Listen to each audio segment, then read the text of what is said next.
ہوں گے مجھ پہ یقین کتنا رکھتے ہیں یہ لوگ، تو یہ سوال کرتے ہوں گے ایسے وہ، کیونکہ اس حالت میں آنے کے بعد نا جب مشائخ کے طریقے پہ نہ ہو آدمی تو شیطان اس میں غلول کر جاتا ہے. جو کسی نبی کے کسی ولی کے قدم پر نہیں ہوتا پھر وہ شیطان کے قدم پر ہوتا ہے اور وہ حلول کر جاتا ہے. اچھا اب ہم یہ نہیں کہہ رہے ان کو کہ خدا نے کہا تھا اور میں شیطان حلول کر گیا یا کوئی بات ہے، لیکن مقصد یہ کہ جو بھی اپنے مشائخ کا طریقہ چھوڑ دیتا ہے وہ پھر گمراہ ہوگا. اب لوگ اس بات پر خود فیصلہ کر سکتے ہیں کہ وہ مشائخ کے طریقے پہ ہیں یا نہیں. اگر وہ مشائخ کے طریقے پہ نہیں ہے، اپنا ان کا تجربہ ہے، تو جو لوگ ان سے عہد لیتے ہیں وہ ان کے پیروکار ہیں اور وہ اپنی مرضی پر ہیں. بالکل اس پہ تو کسی سے کوئی جرا نہیں، کوئی جرا نہیں. جو اپنے مشائخ کے طریقوں پہ ہوں وہ اپنے مشائخ کا طریقہ رکھے، اور بہتر طریقہ وہ ہے جو اللہ اس کے رسول اور حبیب اور ان کے اصحاب اور ان سے جو سلسلے شروع ہوئے اولیاء اللہ کا جو طریقے ہیں وہ مقبول ہیں، اور اس پر ہی جو ہو اس کے ساتھ رہنا چاہیے. سبحان، بس یہ بات رکھیں.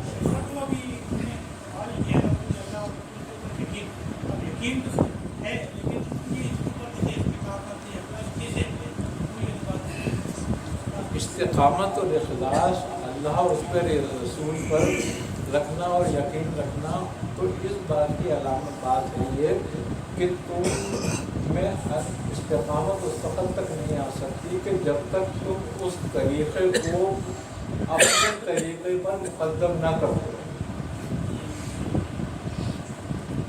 جب تم اس بات پر آ جاؤ کہ یہ طریقہ بالکل درست ہے جو رسول اور اس کے اللہ تبارک و تعالیٰ نے جو رسول کو عطا کیا اور جو رسول نے ہمیں حکم دیا ہے وہ طریقہ افضل ہے اور اس پر ہمیں عمل کرنا ہے، تو اپنے نفس کو اپنے طریقے کو چھوڑ کر اس پر آ جاؤ اور یقین کے ساتھ آ جاؤ، پورے پختگی کے ساتھ کرو. دیکھو اہل ہنوز ہے وہ مورتی کو اپنے ہاتھ سے بناتے ہیں مٹی سے، پھر اس پہ رنگ کرتے ہیں اور پھر اس کو بازار میں لاتے ہیں بیچنے کے لیے، اور پھر لوگ آتے ہیں اس سے پوچھتے ہیں بھائی یہ کتنے کی ہے، یہ کتنے کی ہے، یہ کتنے کی ہے. اب وہ بتاتا ہے بھائی یہ 15 کا ہے، یا 18 کا ہے، یا 20 کا ہے، یا 22 کا ہے، سائز کے حساب سے اور اس کی بناوٹ کے حساب سے. اب وہ اس کو خرید لیتے ہیں، اچھی سے اچھی، کچھ کوئی سستی خریدتا ہے، کوئی مہنگی خریدتا ہے.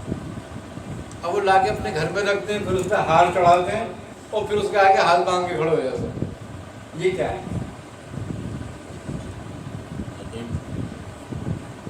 ملتا ہے انہیں، اس سے نہیں ملتا، کچھ تو ملتا ہے نا. اب وہ جس کے آگے ہاتھ باندھ کے کھڑے وہ دے رہا ہے، وہ تو خود خرید کے لایا اس کو، اور اگر اس سے اچھی ملے گی تو دوسری لے آئے، تو دوسری لا کے اس کو بدل لے گا کہ بھائی یہ والی ابھی نہیں، ابھی والی چلے گی. توڑ بھی نیا ڈیزائن آیا تو نہیں لیا. ہاں لیکن کیوں پھر وہ ہاتھ باندھ کے کھڑا اس کے آگے، اس کے بعد بھی کیا یقین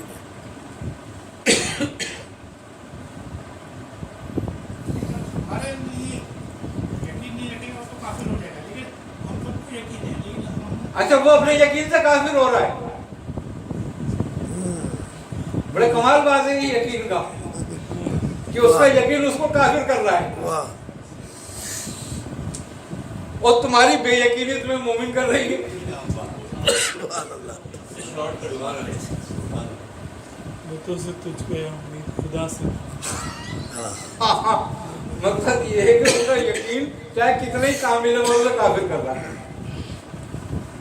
اور تم کتنے ہی بے یقین ہو مگر تمہیں مسلمان کر رہا. تو بات یہ ہے کہ یقین کا موقع ہے کہ یقین کہاں ہونا چاہیے. تو یقین کا سب سے کامل موقع کیا ہے؟ وہ اللہ اور رسول ہے نا. بے شک. لیکن بات یہ کہ نہ رسول کو دیکھا اس نے اور نہ اللہ کو دیکھا اس نے. شیخ تو پیر جو ہے پھر وہ مظاہر ہے کائے کا؟ اللہ اور اس کے رسول کا مظہر ہے. रसूल का वो नायब है, पैरो है, उसकी नियाबत में है और अल्लाह का मजहर है। पीर पर यकीन कर कर आगे बढ़ सकता है। फिर उस पर यकीन करे, पहले उस पर यकीन कर और कामिल यकीन कर। और उसको कामिल यकीन करने से पहले जैसे वो मूर्ति खरीदता है ना, ठोकता बजाता है कि यार ये मूर्ति काहे की है, कैसी है, फिर जोड़ तोड़ करता है, पैसों के ऊपर नीचे करता है, फिर लेकर आता है, लाके रखता है घर में, है ना ये बात। तो ऐसे ही वो पीर पहले बनाएगा, लेकिन जब लाके रख ले तो फिर हाथ जोड़ के खड़ा हो जाए,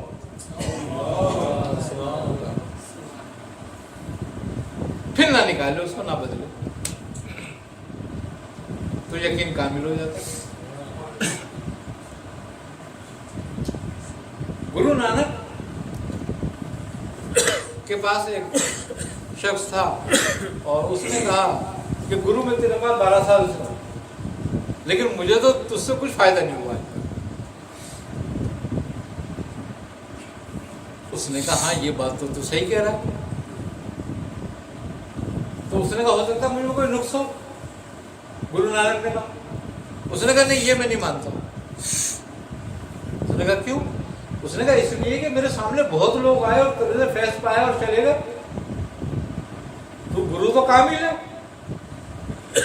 लेकिन मुझे क्यों नहीं फायदा हो रहा तुझसे? उसने कहा अच्छा तू क्या चाहता है? उसने कहा मैं तो कुछ नहीं चाहता, बस इस बात का जवाब चाहता हूँ। उसने कहा अच्छा फिर मैं तुझे जवाब देता हूँ। उसने कहा जा मेरी खुलिया में जा, वहां एक लोहे का डब्बा रखा हुआ है, वो लिया।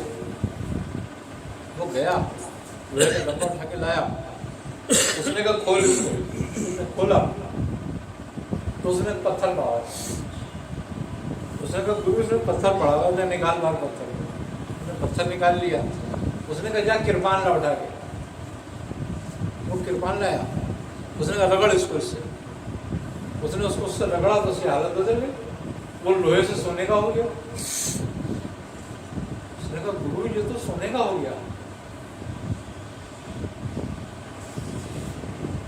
उसने कहा तो तेरे हाथ में ये क्या है? उसने कहा पत्थर। उसने कहा पत्थर नहीं पारस पत्थर है, ये जिस लोहे से रगड़ता है वो सोने का कर देता है, लेकिन खुद पत्थर ही रहता है। अब बोले तू ये देख ये रखा हुआ का है? लोहे। उसने कहा लोहे के डब्बे में। तो उसने कहा ये लोहे का डब्बा सोने का क्यों नहीं हुआ अभी तक? अब उसने कहा हाँ ये बात तो समझने वाली, ये लोहे का डब्बा सोने का क्यों नहीं हुआ अभी तक? क्योंकि जिस लोहे से रगड़ा जाता है तो सोने का बन जाता है। तो उसने देखा तो उसमें कपड़ा बिछा हुआ है, उस पर वो डब्बा पत्थर रखा हुआ है। तो उसने कहा गुरु इसमें तो कपड़ा बिछा हुआ है। उसने कहा इसी तरीके से तेरे और मेरे दरमियान कोई कपड़ा बिछा हुआ है, कोई तय बाकी है। तो उसने कहा वो तय कौन सी है? उसने कहा यही देख ले वो तय कौन सी है। तूने रगड़ा था उसको इस पे? उसने कहा हाँ। तो उसने कहा जब तूने इसको इस पे रगड़ा तो इसने अपनी हस्ती खो दी थी, यानी कि लोहे ने अपनी ऐसी खो दी। कहने लगे हाँ। तो कहने तूने बरकरार रखी हुई है जैसे डब्बे ने रखी हुई है। तो जब किसी से फैज लेना हो तो कुरान भी कह रहा है। कुरान क्या कह रहा है? कुरान ये कह रहा है कि अगर इन नबी की तुमने अताअत करनी है और इनकी शफाअत हासिल करनी है तो तुम अपनी जान, माल, इज्जत, आबरू, बीवी, बच्चों सबसे ज्यादा मोहब्बत करो इनसे। कह रहा है ना, यही कह रहा है। और अगर तुम ये नहीं करते तो तुम्हारा ईमान कामिल नहीं हो सकता। ये कुलिया बयान कर दिया कुरान ने। यकीन का और कामिल ईमान का। तो जो कुछ उम्मत के लिए उसके रसूल का है, मुरीद के लिए उसके मुरीद के लिए उसके पीर का है। ऐसा नहीं बात। हजरत जुनैद बगदादी रहमतुल्लाह अलैह फरमाते हैं कि शेख अपनी कौम में ऐसे है जैसे नबी अपनी उम्मत में। आई ना समझ? तो शेख के लिए वही कुछ तुम्हें करना है जो तुम नबी के लिए यकीन रखते हो, क्योंकि वो उसकी नियाबत में है, उसका नाइब है।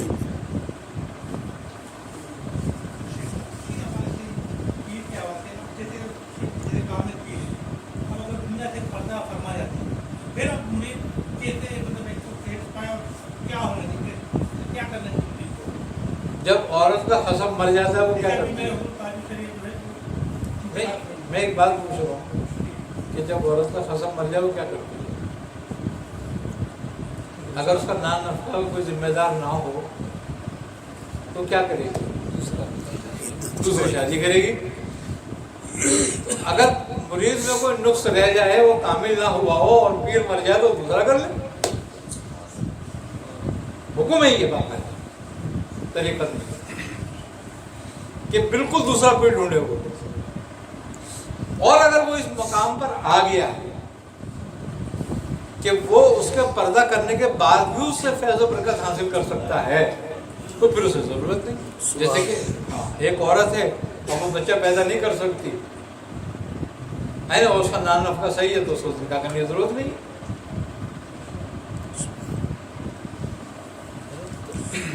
ये बात वहीं पर आ गई, मोहब्बत और यकीन पर। बस सबसे पहली और सबसे आखिरी बात ही है,